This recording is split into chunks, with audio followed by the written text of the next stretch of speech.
À 63 ans, Darnell Carter maîtrisait l'art de l'invisibilité. Un vétéran noir qui mentorait des adolescents en difficulté, cultivait son jardin et gardait ses cauchemars pour lui. Mais lorsque des agents gouvernementaux firent irruption chez lui et tasèrent sa femme, Angela, sous ses yeux, disparaître ne fut plus une option. « J'ai le dossier Omega », déclara-t-il. 5 mots qui transformèrent un assaut violent en une retraite précipitée. À cet instant, le paisible jardinier à la canne se révéla bien plus dangereux. Pour le pouvoir, il devint le gardien de vérité enterrée. La clé USB, cachée sous les lames du plancher, ne contenait pas seulement des crimes de guerre oubliés, elle exposait un programme clandestin d'expérimentations humaines, toujours actif, prêt à mettre à genoux les institutions les plus intouchables du pays. La lumière du matin filtrait à travers les stores de la chambre, dessinant des rayures chaudes sur le visage buriné de Darnell. À son âge, son corps savait l'heure exacte pour se lever sans réveil. Il se redressa avec précaution pour ne pas déranger Angela, encore endormie paisiblement à ses côtés. Sa vieille blessure au genou, souvenir de sa dernière mission, le salua comme chaque matin, mais Darnell avait appris à accueillir la douleur comme une vieille connaissance. Il l'acceptait, puis passait à autre chose. Ses pantoufles l'attendaient au pied du lit, exactement là où il les avait laissées la veille. L'ordre et la routine l'avaient sauvé à son retour 20 ans plus tôt. Dans la cuisine, il remplit la cafetière et observa la lumière du matin s'étendre sur son potager. Les tomates promettaient une belle récolte cette saison. Pendant que le café coulait, il sortit pour sentir la terre sous ses doigts. Le jardin, c'était l'idée d'Angela après son 3e cauchemar. À l'époque où dormir ressemblait à un champ de bataille dont il ne pouvait s'échapper. « Parle à la terre », lui avait-elle dit. « Elle écoute mieux que n'importe quel psy. » Elle avait raison, comme souvent. Darnell fredonna doucement. « A change is gonna come » en inspectant ses plans. Le classique de Sam Cooke coulait de quelque part très profond en lui. Le rythme guidait ses gestes, pinçant les feuilles mortes, testant l'humidité du sol. « Ah, te voilà !» lança la voix d'Angela depuis le perron. « Tu commences encore sans moi ?» Il se retourna pour voir sa femme, dans sa robe de chambre bleu fanée, les cheveux encore emmêlés de sommeil. À 61 ans, Angela gardait la même dignité tranquille que lorsqu'il l'avait rencontrée à une réunion d'anciens combattants en 1946. Ses yeux brillaient toujours quand elle souriait. Son lever de soleil personnel. « Je disais juste bonjour aux tomates », répondit-il en s'essuyant les mains.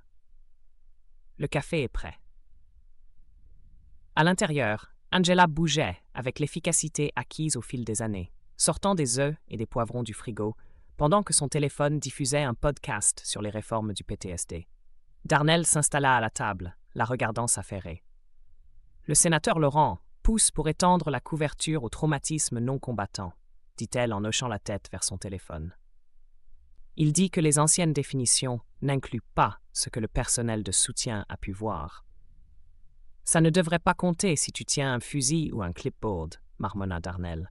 « Ce que tu vois reste avec toi tout pareil. » Leur petit déjeuner se déroula comme une danse rodée de 38 ans. Angela parlait de ses projets pour son cercle de bien-être. Darnell hochait la tête, ajoutait parfois un commentaire. De petits détails d'une vie ordinaire, répétés tant de matins.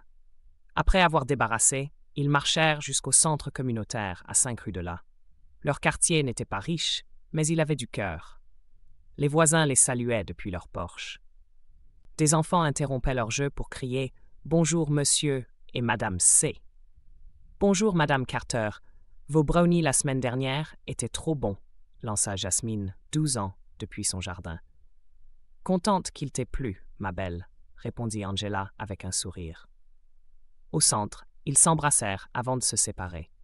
Angela se dirigea vers l'aile haie où l'attendaient les femmes de son groupe, pendant que Darnell rejoignait la salle communautaire, où des ados et d'autres vétérans attendaient ses conseils. Les adolescents arrivèrent les premiers, 4 garçons du quartier, condamnés à des heures de service communautaire, après des petites infractions. Darnell avait vu trop de jeunes finir dans un système qui punit au lieu de guérir. Il s'était donné pour mission d'en intercepter autant qu'il pouvait. André arriva le dernier. Comme d'habitude, son grand corps remplissant l'embrasure de la porte. À 17 ans, André portait la même intensité silencieuse que Darnell à son âge. « Désolé du retard, monsieur C. » dit-il en posant soigneusement son sac photo. « La voiture de maman a encore refusé de démarrer. »« L'important, c'est que tu sois là, » répondit Darnell, sans reproche, juste un constat. La séance porta sur la gestion des conflits. André filmait certains passages. Il réalisait depuis des mois un projet de mémoire vivante, avec des interviews de vétérans locaux. Plus tard, lorsque les anciens combattants arrivèrent, Darnell passa de mentor à père. Il n'était qu'un soldat parmi d'autres, essayant de donner un sens à la paix après la guerre. Sur le chemin du retour, Angela raconta qu'une femme de son groupe avait enfin accepté de discuter. « Elle est restée après la séance, m'a proposé qu'on prenne un café, » dit Angela.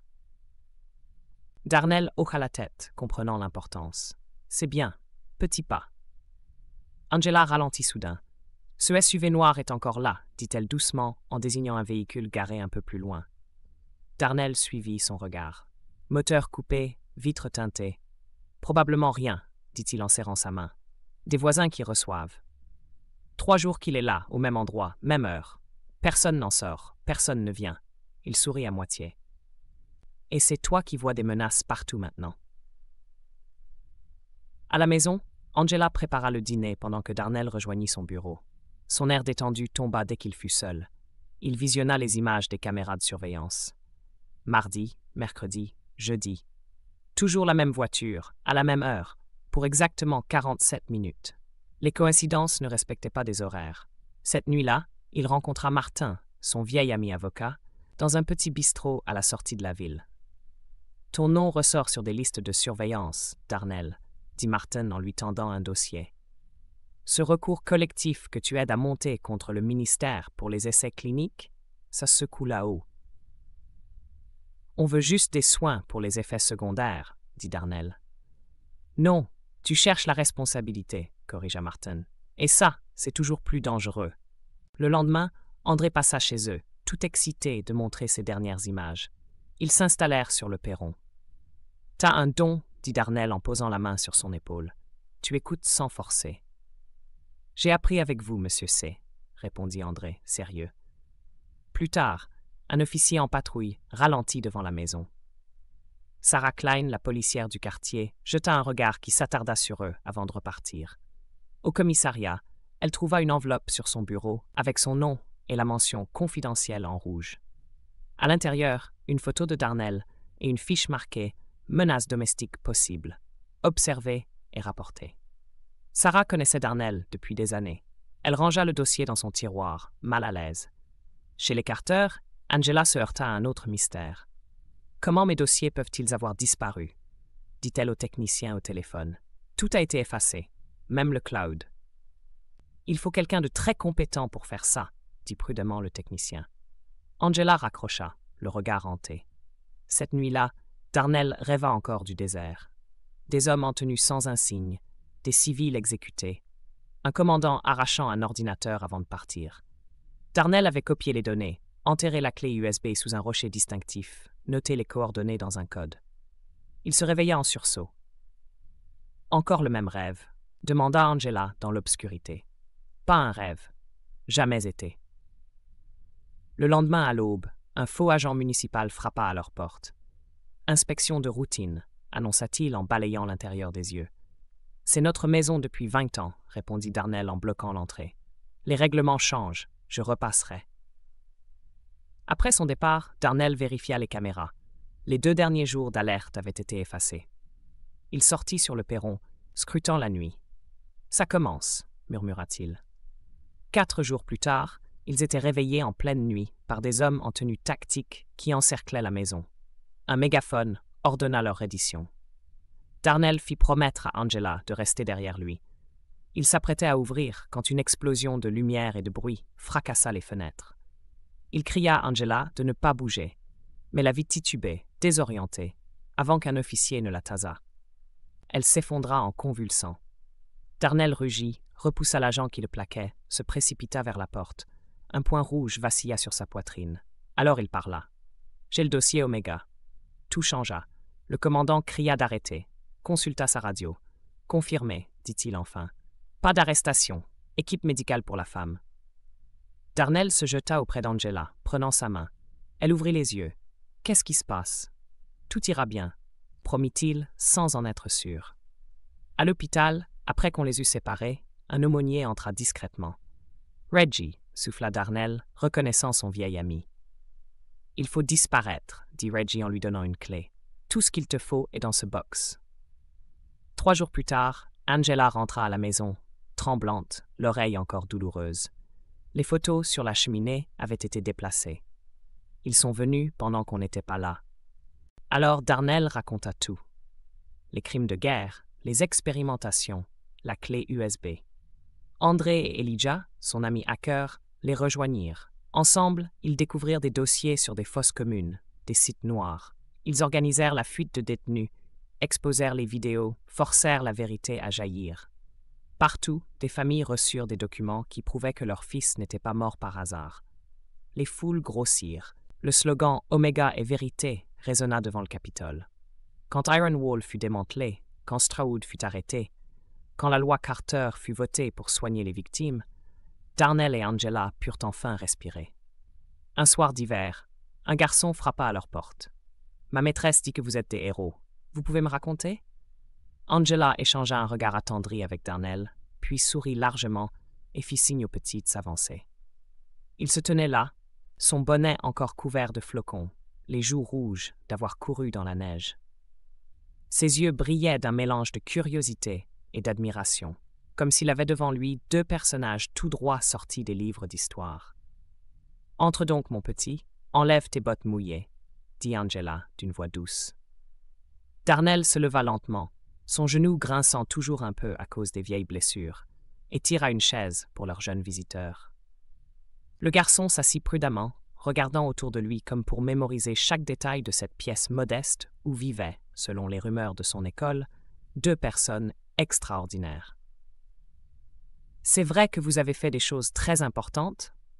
demanda-t-il enfin, sa voix presque un chuchotement, comme s'il craignait de briser la magie de l'instant. Angela passa la main sur l'épaule frêle du garçon. « Importante. Ça dépend pour qui, tu sais. Pour nous, c'était juste, nécessaire. » Darnell laissa échapper un petit rire grave. « Et parfois, mon garçon, on préférerait n'avoir jamais eu à faire tout ça. Mais viens, installe-toi bien. Je vais te raconter quelques petites choses. » Il commença à parler, d'abord de sa jeunesse, des choix qu'il avait faits, pas toujours pour la gloire, mais souvent pour la survie. Il parla des hommes qu'il avait perdus, des promesses qu'il n'avait pas pu tenir, et des secrets lourds qu'il portait encore dans son cœur. Angela compléta son récit avec douceur, racontant comment elle avait appris à aimer cet homme, cabossé par la vie, à le soigner patiemment, à réparer jour après jour ce que la guerre avait brisé. Le garçon écoutait, captivé, ses yeux s'agrandissant à chaque mention d'endroits lointains et de noms étranges. Parfois, il hochait la tête, d'autres fois, il fronçait les sourcils, essayant de comprendre la gravité de ce qu'on lui confiait. Dehors, la neige continuait de tomber, recouvrant les traces dans le jardin, effaçant les marques du passé. Chaque flocon ajoutait une douceur silencieuse au monde, un effacement presque sacré des douleurs anciennes. Et lorsque Darnell eut fini, lorsque le garçon resta là, les mains jointes, l'esprit gonflé d'images et de pensées nouvelles, Angela lui tapota gentiment la joue. « C'est tout pour aujourd'hui, petit. Maintenant, rentre vite chez toi avant que la nuit tombe. » Le garçon enfila son bonnet, remercia timidement, puis disparut dans le voile blanc du dehors. Darnell referma la porte en soupirant. Il se tourna vers Angela, son regard se posant sur elle, avec toute la tendresse d'un homme qui avait trop vu, trop vécu, et qui pourtant trouvait encore des raisons de sourire. Ensemble, ils se tinrent près de la fenêtre, observant le monde redevenir pur, immaculé, prêt pour les semences du printemps.